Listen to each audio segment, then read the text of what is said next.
안녕하세요. 7월 19일 화요일 가정에서 함께하는 새벽기도에 나오신 여러분들을 예수님의 존귀하신 이름으로 환영하고 축복합니다. 먼저 찬송가 216장 성자의 귀함을 부르시면서 우리 주님 앞으로 나가시겠습니다.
주님의 십자가 나도 지고 진실한 믿음과 마음으로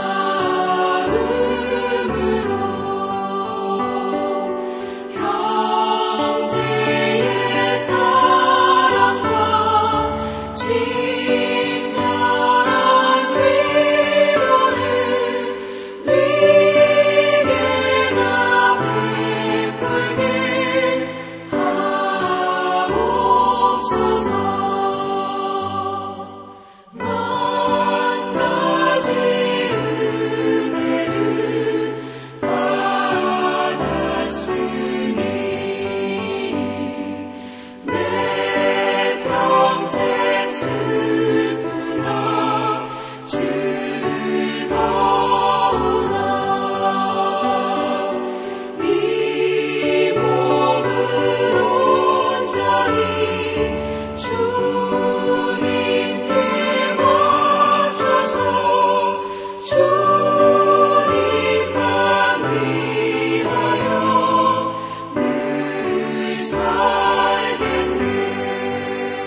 네, 함께 기도하시겠는데요. 오늘 저희 ANC 온누리교회에서 함께 기도하는 7월 기도 제목은 선교사님들이 사역하는 선교지에 주의 나라가 임하여 땅의 회복과 그 나라의 화평이 임하게 하소서.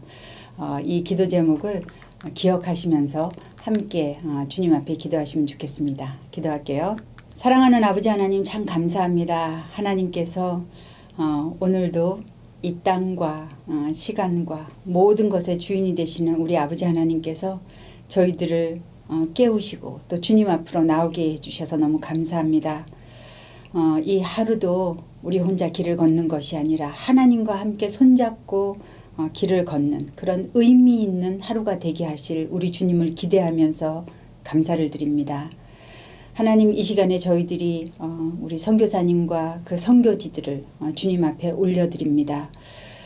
팬데믹으로 인해 그 땅에 들어가지 못하시는 분들도 계시지만 하나님 그 땅에 계시든지 아니면 들어가시지 못하시든지 어느 곳에 계시든지 그 땅을 위해서 기도하는 선교사님들을 주님께서 기억하여 주시고 하나님 그 기도를 주님의 뜻 안에서 이루어 주셔서 그 선교지 가운데 하나님의 그 놀라운 생명의 구원의 역사가 일어나기를 간절히 소원합니다.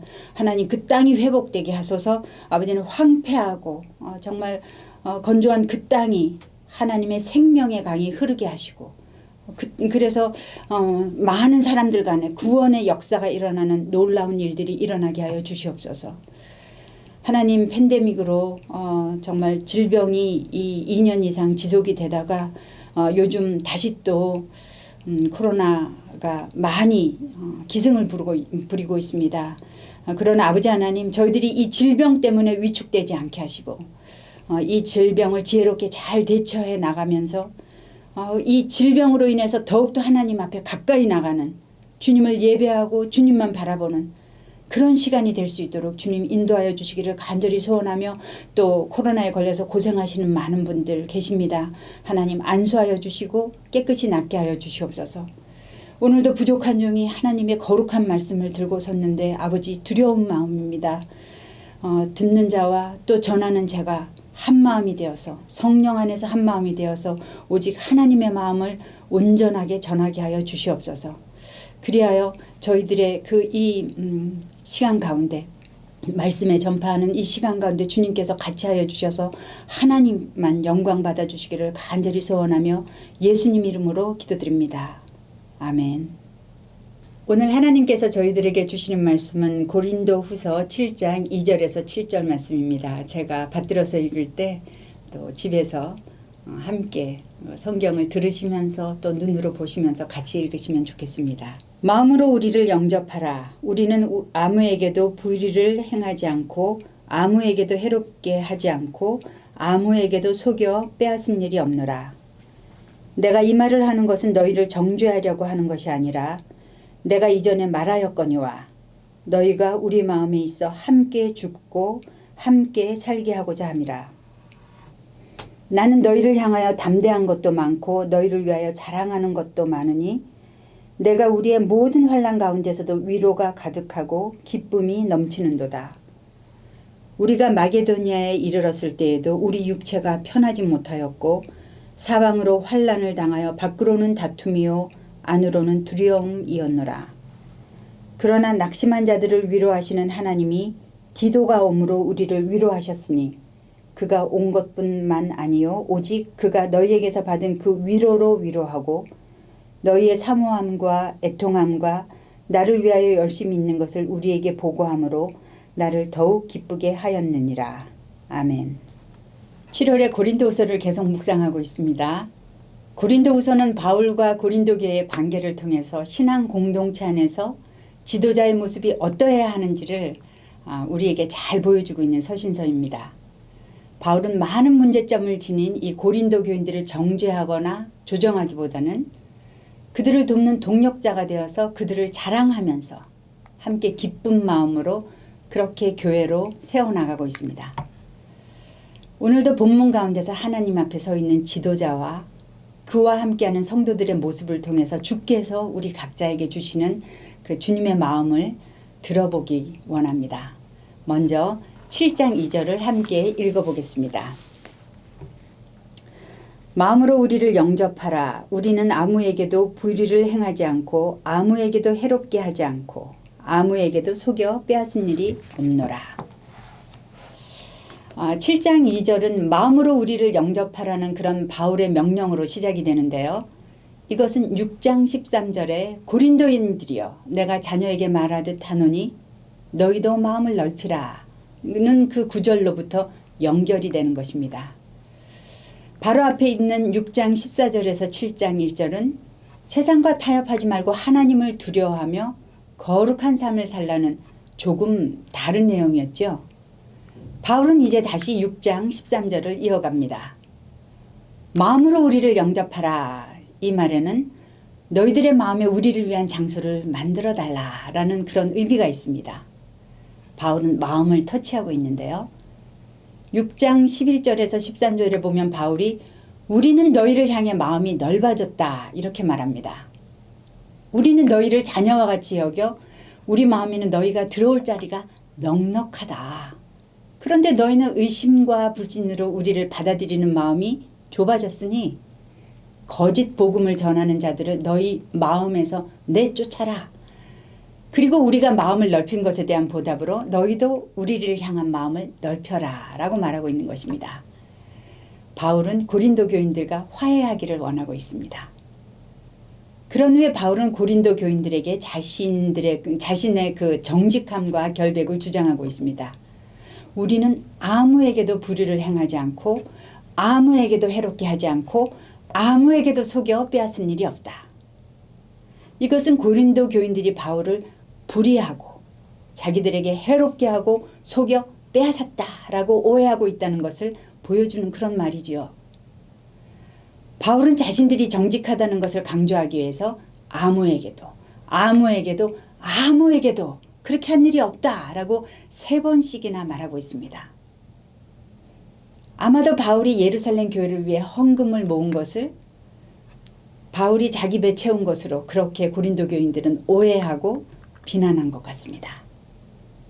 그러나 사실 사도 바울이 고린도 교인들을 어떻게 섬겼나요? 6장 4절에서 5절에 보니까 많이 견디는 것과 환난과 궁핍과 고난과 매맞음과 갇힘과 난동과 수고로움과 자지 못함과 먹지 못했다. 그러나 그런 상황에도 불구하고 바울은 모든 일에 깨끗함과 지식과 오래 참음과 자비함과 성령의 감화와 거짓이 없는 사랑과 진리의 말씀으로 고린도 교인들을 섬긴 것입니다. 사도 바울은 하나님께서 주신 이 직분이 비방당하지 않도록 목숨을 걸고 온 힘을 다하여 지켰습니다. 교회를 섬기는 직분자로서 저에게 이런 자세가 얼마나 있는지 돌아볼 때 부끄럽지만 저는 너무나 그 수준에 미치지 못하고 제가 좋아하는 대로 편안하게 사역하는데 너무 익숙해져 있음을 발견하였습니다.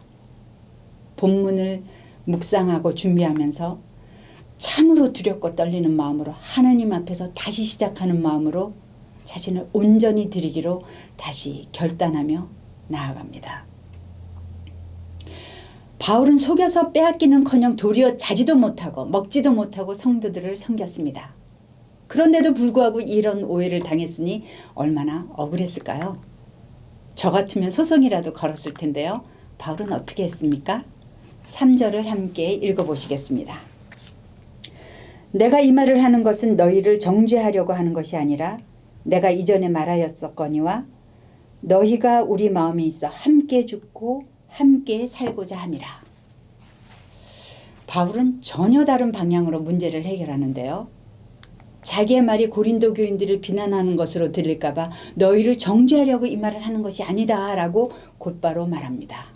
그리고는 그들에게 깊은 애정을 담아 말해줍니다. 너희가 우리 마음에 있다.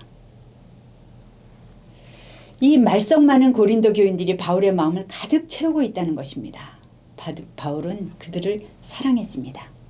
바울은 고린도 교인들이 자기의 그 사랑을 알기를 원한 거예요.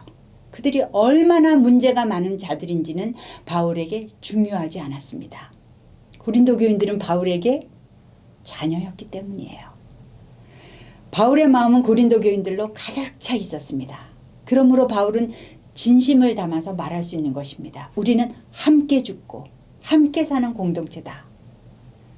바울은 이 공동체에서 죽어야 함을 먼저 언급합니다. 죽음에는 고난이 포함되죠. 예수께서 고난받고 죽으심으로 생명을 주신 것과 같이 믿음의 공동체가 살기 위해서는 먼저 죽어야 하는 것입니다.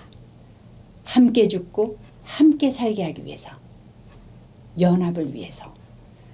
바울은 자신을 오해하고 공격했던 교만한 고린도 교인들을 향해 사랑과 화해를 전달하고 있습니다. 바울은 고린도 교인들에게 이미 말했습니다. 하나님께서는 우리에게 화목하게 하는 직분을 주셨다. 그 말을 누구보다도 자신이 지금 먼저 실천하고 있는 것입니다. 먼저 은혜 받은 자가 직분을 받은 자가 자신을 낮추고 잘못한 상대방을 먼저 용서하고 먼저 용납하고 끌어안음으로 진정한 화해가 이루어지고 있는 것을 발견하게 됩니다. 바울은 사랑의 마음을 계속 표현하고 있죠. 4절을 쉬운 성경으로 읽어드리겠습니다. 나는 여러분에 대해 큰 확신이 있습니다. 나는 여러분을 대단히 자랑스럽게 여기고 있습니다. 모든 환난 중에서도 여러분은 내게 많은 위로가 되었으며 기쁨이 넘치게 하였습니다. 바울은 고린도 교인들에 대해 큰 확신이 있고 그들을 대단히 자랑스러워한다고 말하고 있는데요. 여기서는 아마도 디도가 가지고 온 그 편지의 내용 때문일 것이라고 생각이 됩니다. 7장 14절에서 16절에도 같은 고백이 반복되고 있는데 고린도 교인들은 바울이 보낸 편지를 보고 바울을 비난하거나 거절하지 않고요. 대신에 마음으로 진심으로 회개하며 바울을 순종했던 것입니다. 그에 대하여 바울은 정말 많은 핍박 가운데서도 그 편지로 인해서 정말 크게 위로받고 기뻐한 것입니다. 본문에서 보면 바울은 마게도냐에서 디도를 만나게 되는데요. 바울은 2장 13절에서 중단되었던 여행 이야기를 지금 7장 5절에서 다시 연결하고 있습니다. 2장 12절에서 13절에 보면 바울은 원래 드로아에서 디도를 만나려고 했었습니다.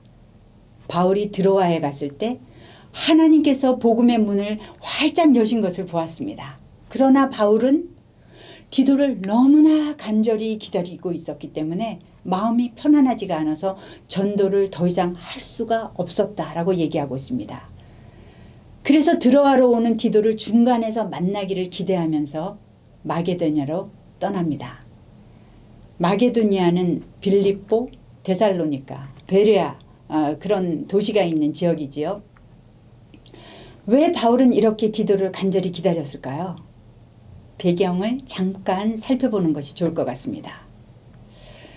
바울은 고린도전서를 쓴 후에 이 고린도전서 16장에 계획했던 방문의 경로를 변경하고 에베소에서 고린도로 직접 고린도를 방문하게 됩니다. 그런데 이 방문에서 바울은 매우 고통스러운 시간을 가지게 되는데 고린도 교인들이 거짓말을 하는 사람들한테 속아서 바울의 권위를 인정하지 않고 의심하는 것이었습니다. 에베소로 돌아온 바울은 소위 눈물의 편지, 혹독한 서신이라고 불리는 편지를 고린도 교인들에게 써서 보냈는데요. 그 편지는 지금은 남아있지 않습니다. 어떤 학자들은 이 눈물의 편지가 바로 고린도 전서이다라고 보기도 합니다. 여하튼 바울은 그 서신에 지난번 방문 때 자신을 신랄하게 비난했던 그 사람을 치리하고 그 문제에 대한 고린도 교인들의 입장을 밝히기를 원했던 것 같습니다. 바울은 자기가 보낸 이 서신에 대해서 고린도 교인들이 어떻게 반응했는지를 정말로 알기를 원했습니다. 그들이 여전히 거절하고 있을까? 아니면 돌이켰을까? 이 편지를 아마도 디도가 가져갔을 것이라고 보는 것입니다. 바울의 마음에는 고린도 교인들이 너무나 큰 자리를 차지하고 있었기 때문에 바울의 마음은 고통으로 가득 차 있었습니다. 다른 것을 생각할 수가 없었습니다. 그 상황이 그를 얼마나 눌렀으면 전도에 목숨을 걸었던 사도 바울이 하나님께서 드로아의 문을 여신 것을 알면서도 그것을 접고 마게도냐로 떠났을까요? 고린도 교회는 그들이 생각하는 것보다 훨씬 더 사도 바울에게 큰 의미가 있는 그런 교회였던 것입니다. 그들은 바울에게 자신들의 그 존재 가치가 어떠한지를 알지 못해서 바울에게 함부로 대하고 교만하게 행했습니다. 우리도 우리의 존재가 예수님께 어떤 의미를 지녔는지 잘 알지 못하기 때문에 많은 경우에 주님께 함부로 대하고 주님을 배반하는 것이겠지요. 바울 일행이 마게도냐에 이르렀을 때 그들은 마게도냐 교회 교인들이 겪고 있던 큰 핍박을 함께 겪었던 것 같습니다. 마게도냐는 바울이 처음 전도했을 때처럼 그렇게 여전히 그리스도인들에게 적대적인 환경이었습니다. 핍박과 환난 가운데서 고린도 교인들이 어떻게 나올지도 모르는 상황으로 인해서 바울은 더욱더 낙심하고 두려움에 휩싸여 있었던 것 같습니다. 어떤 학자들은 이때 바울이 우울증에 빠졌을 것이다 라고 진단하기도 합니다. 대사도인 바울이, 우리에게 상상이 잘 안 되지만 6절에 보면 낙심한 자를 위로하는 하나님이라고 그렇게 쓰여 있는 것을 보면 바울이 낙심한 상태가 맞다라는 것을 발견하게 됩니다. 고린도후서는 그도 역시 우리와 같이 연약한 마음이 있는, 그런 연약한 면이 있는 사람이었다는 것을 진솔하게 보여주고 있습니다. 그런데 바로 그때 하나님께서는 바울이 그토록 기다리던 디도를 만나게 해주신 것입니다. 당시에는 교통수단도 통신수단도 발달되지 못했고 육로나 해로에 많은 강도와 도둑이 있어서 안전을 보장할 수 없었던 그런 위험한 시대였습니다. 그런데 다시 건강한 모습으로 디도를 만나게 돼서 바울 일행의 그 마음이 얼마나 기뻤을까요? 얼마나 큰 위로를 받았을까요? 그래서 바울은 4절에 위로가 가득하고 기쁨이 넘친다는 그런 풍성한 표현을 하고 있는 것입니다. 이제 다 함께 마지막으로 6절과 7절을 읽어보기로 하겠습니다. 그러나 낙심한 자들을 위로하시는 하나님이 디도가 om으로 우리를 위로하셨으니 그가 온 것뿐 아니요 오직 그가 너희에게서 받은 그 위로로 위로하고 너희의 사모함과 애통함과 나를 위하여 열심히 있는 것을 우리에게 보고함으로 나를 더욱 기쁘게 하였느니라. 바울은 디도와의 만남이 하나님께서 그들을 위로해 주신 것이라는 사실을 알았습니다. 바울은 낙심했고 두려움 가운데 있었는데 모든 상황을 아시고 주관하시는 하나님께서 바울에게 디도를 보내신 것입니다. 바울은 여전히 하나님의 보호 가운데 있었고 늘 하나님의 마음이 있었습니다. 디도와의 만남은 바울에게 말로는 닿을 수 없는 큰 위로와 기쁨이 되었을 것입니다. 우리 모두는 위로가 필요한 연약한 사람들이죠. 진정한 위로는 그러나 오직 하나님으로부터만 올 수 있습니다. 그런데 하나님께서는 직접 위로하실 때도 있지만 대부분은 사람을 통해서 위로해 주십니다. 오늘 저와 여러분도 부족하지만 누군가의 위로가 될 수 있습니다. 하나님께 위로의 대사로 쓰임받으시는 복된 날 되시기를 축복합니다. 바울을 향한 하나님의 위로는 계속됩니다. 디도의 존재 자체도 위로이지만 디도는 자신이 고린도 교인들에게서 받았던 그 위로로 바울을 위로하였습니다. 그뿐만 아니라 바울이 보낸 편지를 읽은 고린도 교인들이 바울의 진심을 알아준 것입니다. 얼마나 마음을 다했었으면 눈물의 편지라는 제목이 붙었을까요? 고린도 교인들은 편지를 읽은 후에 바울을 사랑하는 마음을 회복하였고 그리고 자신들의 죄에 대해서 애통하고 바울을 위한 열심을 보여주었다는 그 디도의 고백에 바울의 기쁨은 배가 된 것입니다. 그들이 바울을 반겼다는 것은 바울이 전한 그 하나님의 복음을 다시 받아들였다. 회개하고 하나님께로 다시 돌이켰다라는 뜻인 것입니다. 바울은 복음을 전한 그 자신과의 관계가 회복되어야 하지만 복음이 온전히 뿌리내릴 수 있다는 것을 알았기 때문에 그들과의 관계 회복을 그토록 바란 것입니다.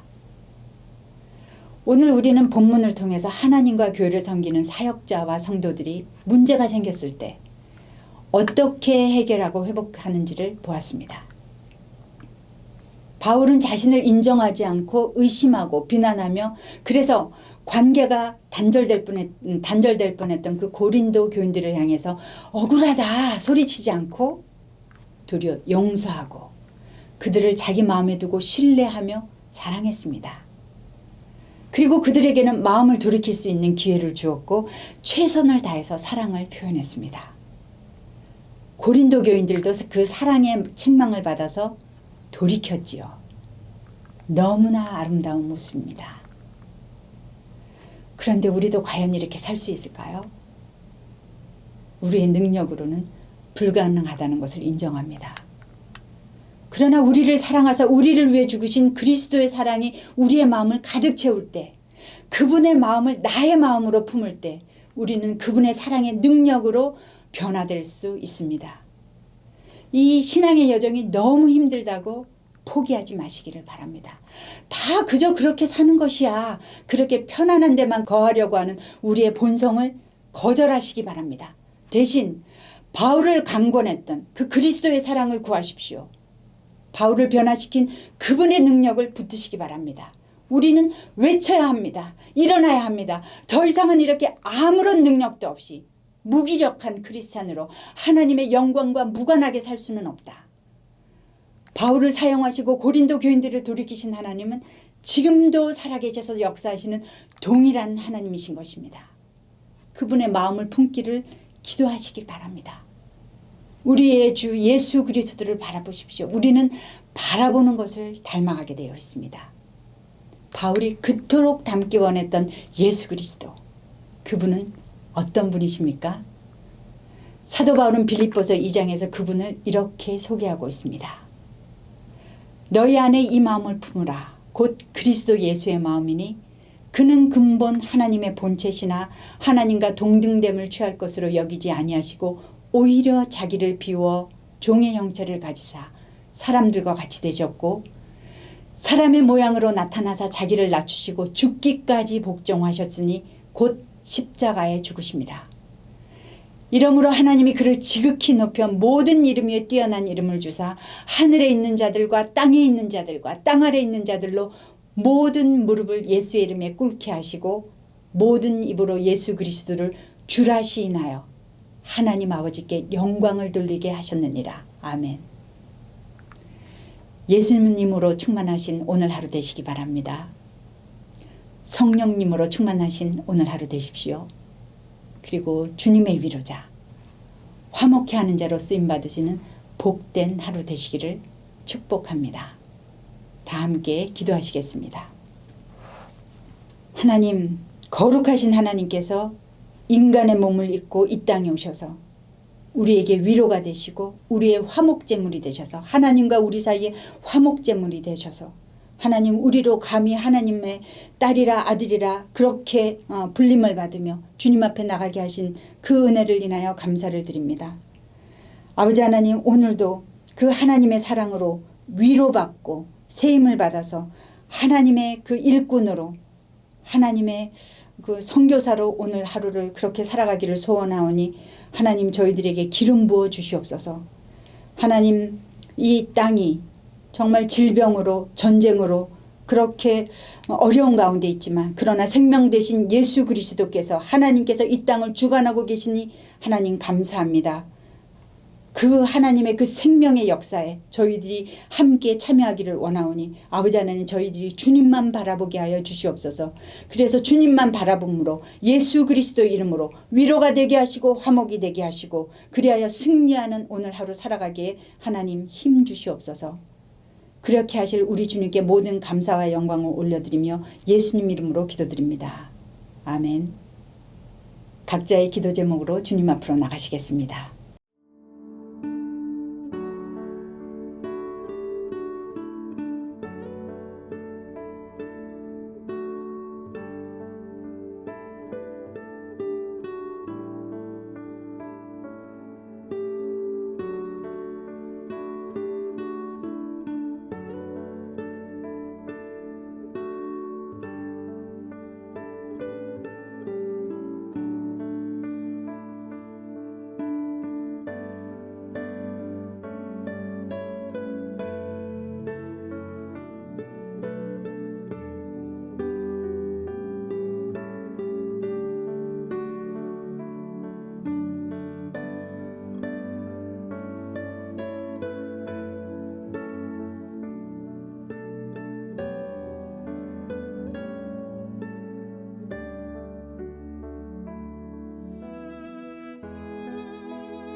예수